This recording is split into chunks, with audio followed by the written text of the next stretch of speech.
CIST, un été dont tout le monde se souvient.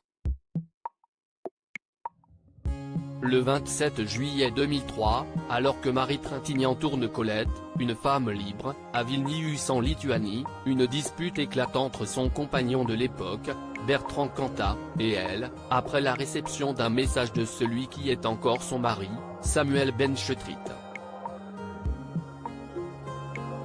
Le chanteur de Noir Désir finit par la rouer de coups, provoquant un coma et un grave œdème cérébral. L'actrice décédera de ses blessures le 1er août, à Paris. Près de 20 ans après le drame, la journaliste Anne-Sophie Jeanne a enquêté sur ce féminicide et signé Désir Noir, paru aux éditions Flammarion ce 15 mars. La reporter au point y dissèque la relation toxique qu'entretenaient les amants et exhume également des extraits de l'audition de Bertrand Cantat, 3 semaines après le décès de sa célèbre compagne. L'artiste d'alors 39 ans clame avoir frappé Marie Trintignant pour se défendre face à l'hystérie de la comédienne. Elle est devenue très agressive, très hystérique, elle m'a frappé d'un coup de poing au visage, dira-t-il au juge, le 21 août 2003. Le terme sera repris en conférence de presse par son avocat, Olivier Mesnier. Je ne peux pas accepter le terme de crime parce que c'était un accident et une lutte. Il n'y avait aucun coup porté véritablement qui pouvait donner la mort à mon avis, soutiendra le coupable. Les justifications glaçantes de Bertrand Cantat après le drame. Lors de cette même audition, Bertrand Cantat admettra toutefois la violence des coups infligés à Marie Trintignant. Loin des petites baffes, l'interprète du Vent nous portera parlera de grands coups comme ça, 4 ou 5 ou 6 fois.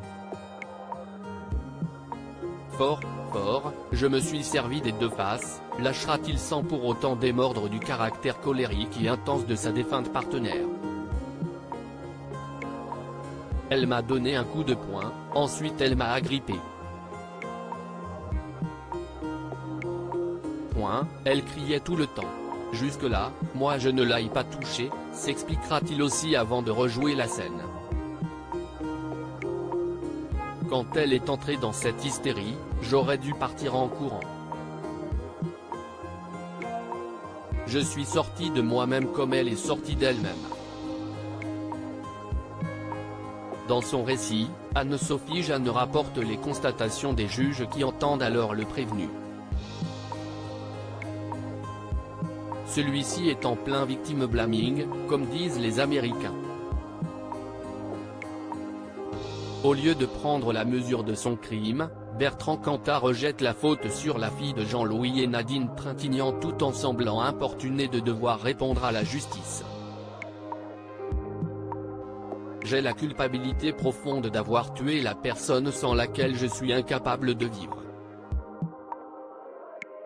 Le cœur profond du problème, il est là, CIST conseille mais comme des fous, se justifiera-t-il aussi, notant par ailleurs que personne ne l'a personnellement ausculté alors qu'il a lui aussi été frappé par sa compagne.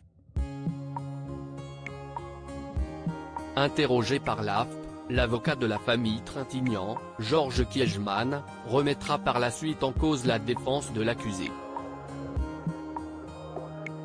Dénoncer l'hystérie des femmes qu'on frappe est hélas un système de défense tout à fait classique chez les machistes. Je rappelle qu'elle faisait 1,66 m et 66 kg et lui 1,89 m et 85 kg, rapportera-t-il. Crédit photo, Anne-Odgélie Rindolph Garcia.